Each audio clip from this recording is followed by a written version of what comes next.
Hello everyone, and no, I haven't got bananas, and no, they are not my earrings, but you never know, could be a nice look. What do you think? Okay, no, the reason I'm showing you my bananas is because I want to tell you two little things you can do with them, especially when they start becoming brown and then you think, oh, I can't eat those anymore. Well, there's one simple thing you can do is to peel them and then chop them into slices and freeze them.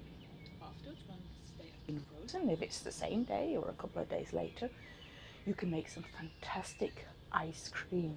And now all you need is, say for example, 2 frozen bananas, and then a handful of almonds, they're optional, and then 1 or 2 teaspoons of chocolate powder. And then you just mix them all up until it's really nice and smooth. And then you have a banana chocolate ice cream, no additional sugar, no cream, nothing, and it's really, really yummy. And if you don't want to eat it straight away, pop it back in the freezer and eat it a couple of days later. And then, you know me, no bloody waste, especially no food waste. So what do I do with my banana skins?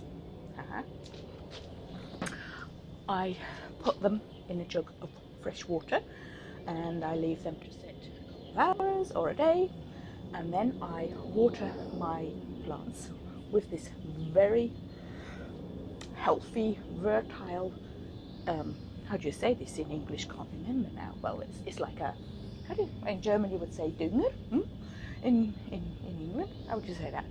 It's like a fertilizer, isn't it? So it's plant growth, yummy booster water. So I hope you like my banana excursion, and next time I'll be doing a giveaway, so keep tuned in and have a lovely day, and I'll be seeing you around. Bye.